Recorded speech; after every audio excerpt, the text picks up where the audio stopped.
मुस्लिम शरीफ की हदीस है, नबी रहमत सल्लल्लाहु अलैहि वसल्लम ने सैयदना फारूक आजम रज़ियल्लाहु ताला अन्हु से कहा, ऐ उमर, एक शख्स है, उसका नाम उवैस है और वो करनी है। उसके कमर पर उसकी बरस का एक दाग है। पहले बड़ा था, अब वो तकरीबन कम होते होते 1 दिरहम जितना रह गया है। अब वो मौजूद है, यानी मेरे वक्त में वो मौजूद है, लेकिन मेरे पास नहीं आया, मेरी जियारत नहीं की, मुझसे बैत नहीं हुआ। सिर्फ इस वजह से उसकी एक बूढ़ी मां है और वो दिन रात उसकी खिदमत में लगा रहता है और उसकी मां की खिदमत करने वाला उसके सिवा कोई नहीं। तो उसने मां की खिदमत की वजह से सहाबियत का रुतबा छोड़ दिया है। अगर मेरे पास आता, मेरी जियारत करता, क्योंकि वो साहिब ईमान है, मुझसे मुलाकात करता, सहाबियत का रुतबा पाता, लेकिन बूढ़ी मां की वजह से उसने सहाबियत का रुतबा छोड़ दिया।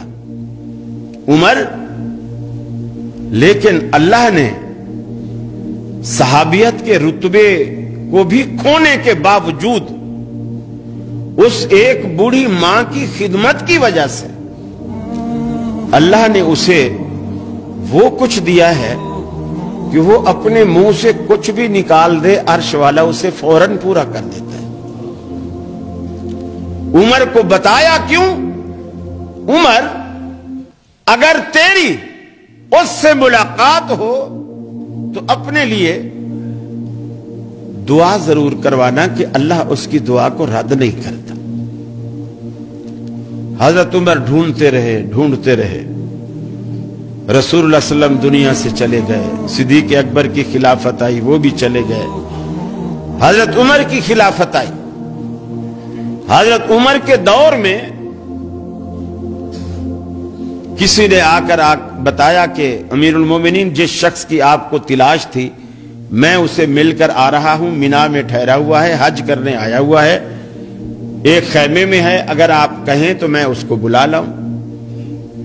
उन्होंने कहा नहीं, जिस बंदे की अल्लाह के यहां इतनी अवभगत है कि उसकी बात अल्लाह टालता नहीं है, हम उसको अपनी दरबार में नहीं बुलाएंगे, उसके एहतराम में खुद उसके पास जाएंगे। हजरत उमर फारूक ने उस बंदे से कहा, मुझे ले चलो। खैमे में गए। एक शख्स हांडी चूल्हे के ऊपर रखकर पका रहा था, बाकी कुछ दूर बैठे हुए थे। आपने पूछा, अय्युकुम उवैस, अरे तुम में उवैस कौन है? वो जो हांडी पका रहा था उसने कहा, मेरा नाम उवैस है। फरमाइए। सैयदना फारूक आजम ने अपना तारुफ करवाया और कहा कि मेरे लिए दुआ करो। उन्होंने कहा, मैं आपके लिए दुआ करूं? आप सहाबी रसूल, खलीफतुल मुस्लिमीन, अमीरुल मोमिनीन, मैं आपके लिए मैं दुआ करूं? फरमाने लगे, ये मैं नहीं कह रहा, मेरी ख्वाहिश नहीं थी, मुझे तो पता भी नहीं था। ये रसूलुल्लाह सल्लल्लाहु अलैहि वसल्लम ने कहा, ऐ उमर, अगर तुझे वो शख्स मिले तो उससे अपने लिए दुआ जरूर करवाना, इसलिए कि अल्लाह उस शख्स की दुआ को रद्द नहीं करता। वो इसने अर्ज की कि फिर फरमाइए, मैं क्या दुआ करूं, क्या दुआ करूं आपके लिए? इस्लामाबाद वालों, अगर हम होते ना, हम कहते कि इस दफा मैंने 40,000 वाले कई बॉन्ड खरीदे हैं, तो बस ये दुआ कर दो कि पहला, दूसरा, तीसरा सारे इनाम मेरे ही निकले हैं। लेकिन आप जानते हैं सैयदना फारूक आजम ने क्या दुआ की? फरमाया कि मेरे लिए ये दुआ करो कि अल्लाह उमर के गुनाहों को माफ कर दे। हालांकि जिसके दामन में कोई झोल नहीं, कोई दाग नहीं, یہ محض اللہ کے ڈر کی وجہ سے